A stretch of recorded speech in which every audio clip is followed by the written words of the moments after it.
लेकिन उसने 26 साल से बाबा जी को हाईजैक कर रखा था।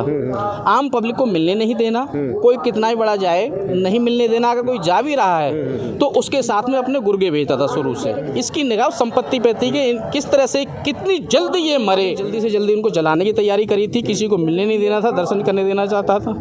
वहाँ पे किसी ने रोकना चाहा, वहाँ पे संगत ने तो उसके ऊपर फायरिंग भी करी, 2 फायरिंग करी, हमें नहीं जाने दिया। हम वहाँ पे पूरी रात वहीं पे थे 31 की रात, लेकिन नहीं जाने दिया। यही रिक्वेस्ट कर रहे थे कि एक बार बाबा जी का बता दो, हमें मिलवा दो। सारी संगत बेचैन थी, इतनी स्वेलिंग, इतना कुछ था, बस देख नहीं सकते हम। फूल चुकी थी, पूरी फटने को हो रखी थी। तो ऐसी हालत, ये जो सबूत है ना, ये सब बताते हैं कि उन्होंने आखिरी समय में बाबा जी की बॉडी के साथ जो हाल किया है, तो पहले भी ऐसा बंदा जरूर करता होगा बाबा जी की बॉडी के साथ खुलवाड़िया। उनको तो ये बताना था कि महाराज जी चौड़ा छोड़ गए भाई, जैसे भी संगत को खबर लगती साथ में जाते, इज्जत के साथ, फूलों के साथ उनका अच्छा दाह संस्कार होता। आप हमारी बात को है ना गंभीरता से लें। इसका है ना दूध का दूध, पानी का पानी। हम नहीं चाहते कि बिल्कुल रत्ती भर भी इसमें मिलावट हो। दरअसल ये क्या है कि ये बहुत बड़ा एक षड्यंत्र है। आपने कुछ समय पहले शायद देखा होगा कि जो मथुरा के अंदर एक जय गुरुदेव बाला ट्रस्ट था, डेरा था। जय गुरुदेव बाला ने जब अपना सांस छोड़े थे, उनकी देहांत हुआ था, तो उसके बाद उनके ड्राइवर ने भी इसी तरह से एक षड्यंत्र रचा था।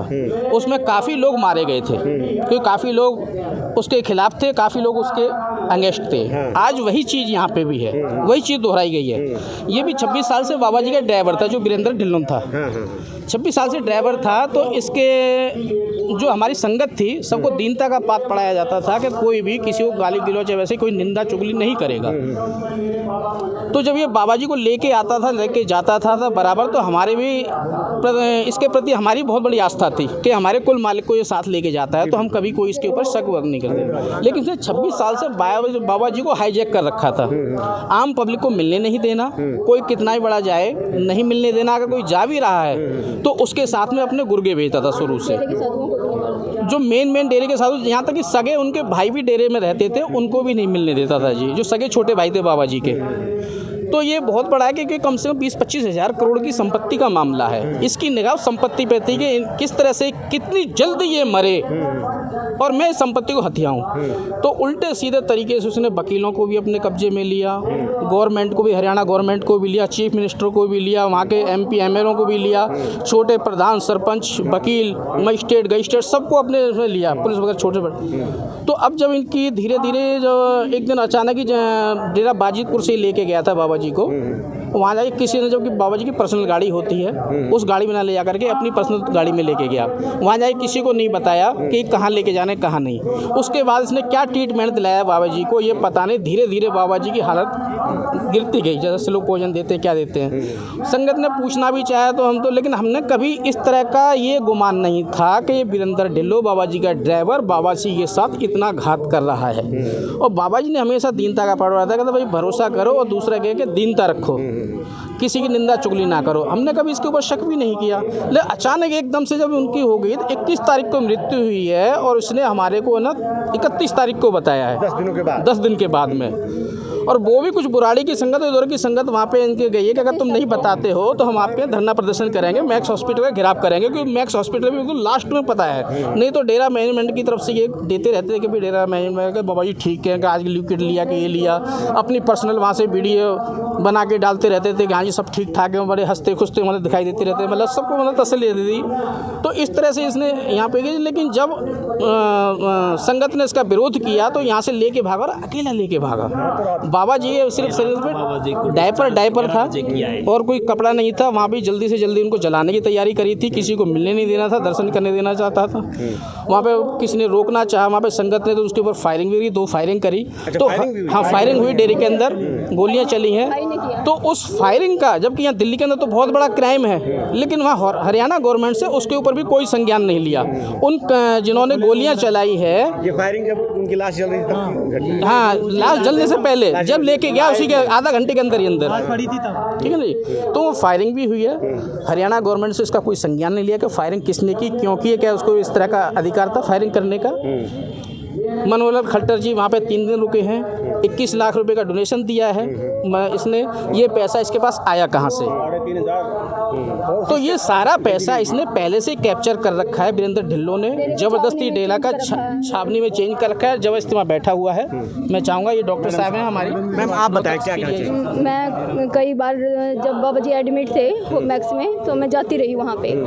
31 की बात है, 31 को भी हम वहीं पे थे। संगत के 300-400 बंदे वहाँ पे मौजूद थे और उनसे यही रिक्वेस्ट कर रहे थे डॉक्टर विनोद से और वीरेंद्र से कि भाई हमें बाबा जी की सही रिपोर्ट दो प्लीज़, हमें कुछ और ही लग रहा है, आप हमें सही रिपोर्ट क्यों नहीं दे रहे?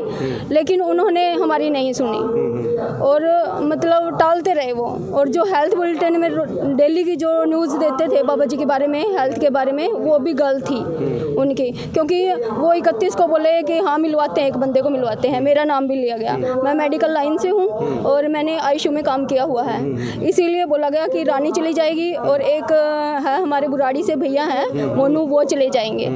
तो इन्होंने एक बार तो हाँ कर दिया, फिर इन्होंने पता नहीं क्या कि वीरेंद्र के बंदे ही जाएंगे आज, तो तुम कल चले जाना, हमें नहीं जाने दिया। हम वहाँ पे पूरी रात वहीं पे थे 31 की रात, लेकिन नहीं जाने दिया। यही रिक्वेस्ट कर रहे थे कि एक बार बाबा जी का बता दो, हमें मिलवा दो, सारी संगत बेचैन थी, लेकिन इन्होंने नहीं किया और ये लेके भागे। फिर बाद में पता चला और संगत ने उस टाइम में मना किया ना इन्होंने कि नहीं कल मिलवाएंगे, तो सारी संगत को पता था कि बाबा जी बाडी में नहीं है, पता चल गया था संगत को, क्योंकि बाडी का जो हाल है ना, मतलब नहलाने के लायक भी नहीं थी बाबा जी की बाडी।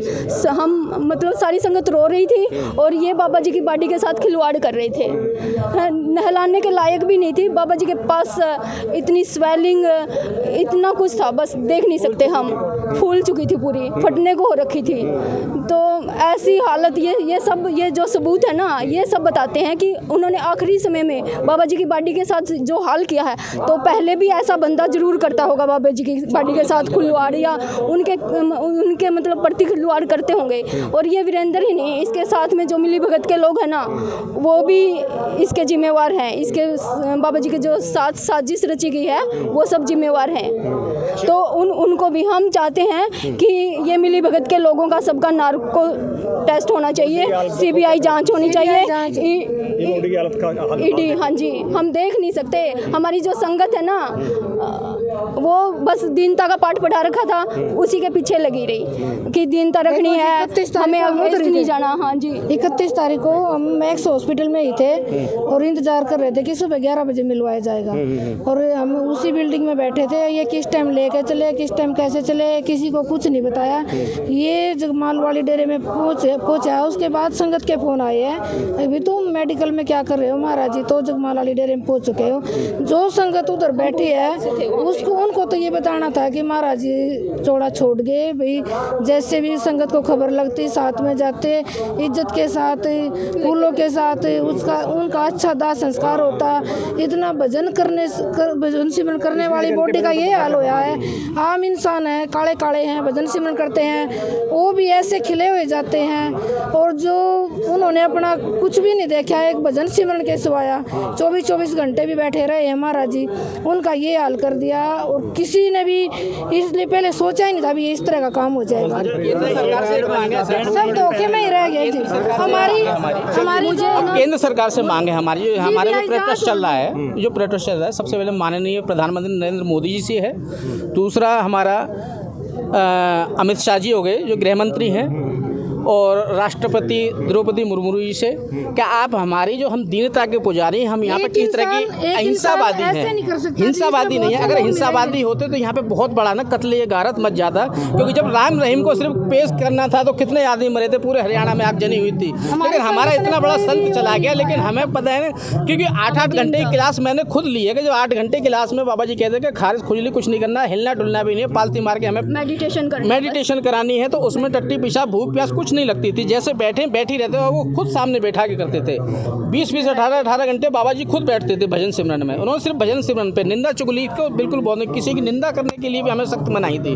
तो आज हम सिर्फ केंद्र सरकार से सिर्फ यही गुजारिश करते हैं कि आप हमारी बात को है ना गंभीरता से लें। इसका है ना दूध का दूध, पानी का पानी, हम नहीं चाहते कि बिल्कुल रत्ती भर भी इसमें मिलावट हो। अगर हम दोषी तो हम उस गुनाह को है ना हर तरीके से है ना, अगर गवर्नमेंट का हम नुकसान करें तो उसके लिए भरपाई के लिए तैयार हैं। लेकिन हमारी ड्राइवर का नाम आपने जो ड्राइवर का नाम है वीरेंद्र ढिल्लो। नेशनल दस्तक की आपसे गुजारिश है कि अगर इसको बचाना चाहते हैं तो नेशनल दस्तक को सब्सक्राइब करने के लिए रेड कलर के सब्सक्राइब बटन को दबाएं, फिर बेल आइकन की घंटी दबाएं। नेशनल दस्तक को बचाने के लिए बहुत जरूरी है कि हर खबर को शेयर करें, लाइक करें, कमेंट जरूर करें।